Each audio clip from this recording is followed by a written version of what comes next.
अस्सलाम वालेकुम, मैं हूँ doctor Sana Yasir, consultant gynaecologist at Qadir medical complex.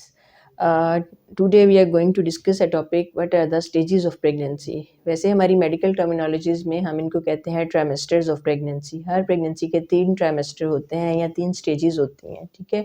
पहली स्टेज जो होती है वो कंसेप्शन से लेकर 12 वीक्स तक यानी पहले 3 महीने, दरमियानी स्टेज होती है चौथे से होती है छठे महीने तक और आखिरी स्टेज होती है 7 टू 9 मंथ्स।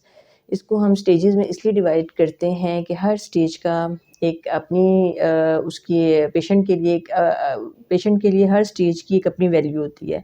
फर्स्ट स्टेज में जैसा कि एक बार पिछली बार भी हमने डिस्कस किया था कि पेशेंट को कब प्रेगनेंसी में डॉक्टर को विज़िट करना चाहिए। तो फर्स्ट विज़िट सबसे इम्पोर्टेंट होता है। वो इसलिए कि जैसे ही पेशेंट आता है, बहुत सारे पेशेंट्स होते हैं उनको नहीं पता होता कि वो ऑलरेडी किसी मेडिकल डिसऑर्डर या किसी भी प्रॉब्लम से सफ़र कर रहे हैं। तो जब पेशेंट आता है तो हम उनकी हिस्ट्री लेते हैं, एग्ज़ामिन करते हैं जिसमें ब्लड प्रेशर चेक होता है, पेशेंट का वेट चेक होता है। क्योंकि बहुत सारे पेशेंट ओबेसिटी या वेट को कोई इतना बड़ा रीज़न नहीं समझते जिससे बाद में कॉम्प्लिकेशंस हो सकती हैं। हालाँकि हमारी एशियन पॉपुलेशन जो है उसमें ओबेसिटी बहुत ज़्यादा कॉमन है और उसके बहुत ज़्यादा ही कॉम्प्लिकेशंस होती हैं प्रेगनेंसीज़ में।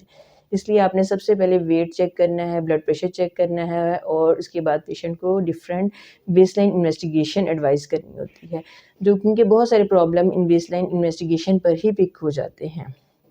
इसके बाद बारी आती है फर्स्ट ट्राइमेस्टर अल्ट्रासाउंड की, यानी प्रेगनेंसी की पहली स्टेज में जो हम अल्ट्रासाउंड करते हैं वो बहुत इंपॉर्टेंट होता है। उसकी इम्पोर्टेंस ये होती है कि आपने सबसे पहले तो ये चेक कर लिया कि बच्चा एक ही है, बाज़ू का जुड़वां बच्चे होते हैं, ट्रिपलेट्स हो सकते हैं, क्योंकि अगर इस तरह की प्रेगनेंसी हो तो उसमें आपको डिफरेंट किस्म की केयर देनी पड़ती है। इसलिए आपने सबसे पहले तो ये कंफर्म कर लिया पहले अल्ट्रासाउंड पे, फिर ये होता है कि बच्चे की हार्ट बीट ठीक है, बच्चा सही बना हुआ है। बहुत सारी आप एनामलीज़ जो होते हैं फर्स्ट ट्राइमेस्टर स्कैन पे ही पिक कर लेते हैं, जिसमें वो आगे बहुत डिटेल चली जाएगी, बुकिश बातें आ जाती हैं। लेकिन बताने का ये मकसद है कि पहली 3 महीनों का अल्ट्रासाउंड की अपनी एक वैल्यू होती है और उसके बाद उसमें आ जाता है डेटिंग स्कैन होता है, इसको हम कहते हैं।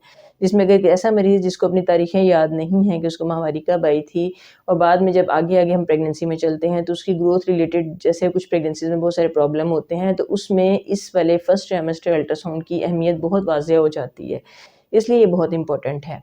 इसके बाद आ जाती है सेकंड स्टेज ऑफ प्रेगनेंसी या सेकंड ट्राइमेस्टर ऑफ प्रेगनेंसी।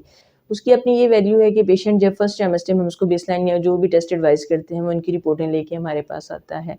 या अगर किसी में हमें कोई हाई रिस्क लगते हैं पेशेंट, उनकी पहले रिपोर्टें ठीक आती हैं तो हम दोबारा सेकंड ट्राइमेस्टर में रिपोर्ट्स उनकी टेस्ट उनके रिपीट करवाते हैं। और उससे भी ज़्यादा इम्पोर्टेंट बात ये है कि 5वें महीने में एक अल्ट्रासाउंड किया जाता है जिसको एनेमली स्कैन कहते हैं। उसकी अपनी बहुत ज़्यादा अहमियत है, इसलिए कि जो हो बहुत सारी एनेमलीज़ या बच्चे में जो नकाइस होते हैं जो कि पहले 3 महीनों के अल्ट्रासाउंड पर वाज़ेह तौर पर नहीं पता चल सके, वो इस टाइम पे पता चल जाते हैं। और ये भी कोई इतना आगे एडवांस प्रेगनेंसी नहीं होती कि आप कुछ फ़ैसला ना कर सकें, क्योंकि बहुत सारे प्रॉब्लम ऐसे होते हैं जो बेबी के लिए लाइफ थ्रेटनिंग होते हैं, या अगर उनको डिलीवरी तक ले जाएँ तो माँ और बच्चे दोनों के लिए खतरा साबित होते हैं। तो फिर ऐसी प्रेगनेंसीज़ को आप उसी टाइम ही डिटेक्ट करके उसको टर्मिनेशन की एडवाइस दे सकते हैं। इसलिए इस अल्ट्रासाउंड की अपनी जगह बहुत ज़्यादा अहमियत है। इसके बाद आ जाता है थर्ड पार्ट ऑफ प्रेगनेंसी, जिसको हम लास्ट ट्राइमेस्टर या थर्ड ट्राइमेस्टर प्रेगनेंसी कहते हैं। इसमें जाके जो हाई रिस्क पेशेंट होते हैं उनमें आप आइडेंटिफ़ाई करना शुरू कर देते हैं कि इनकी ग्रोथ ठीक जा रही है या नहीं। वो पिछले स्कैन से भी आप रिलेट करते हैं और इस स्कैन पे भी देखते हैं। फिर आप उसकी डिफरेंट जो टेस्ट जो अब आके अगर डिलीवरी करीब आ रही होती है तो हमने सारे टेस्ट करवा के, जिसमें खून का टेस्ट होता है, इसमें देखते हैं एचबी एनीमिया तो नहीं है पेशेंट को, खून की कमी तो नहीं हो जाएगी, या शुगर बहुत सारे पेशेंट्स को आके लास्ट ट्राइमेस्टर में होती है।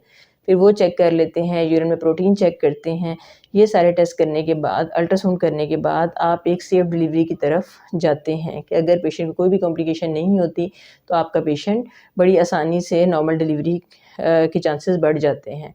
लेकिन अगर कोई प्रॉब्लम आपको इस टाइम पे नज़र आता है तो उसके मुताबिक ही आप मरीज़ का फ़ैसला करना शुरू कर देते हैं कि अब इसकी हमारे नॉर्मल डिलीवरी या सिज़ेरियन के कितने चांसेस हैं।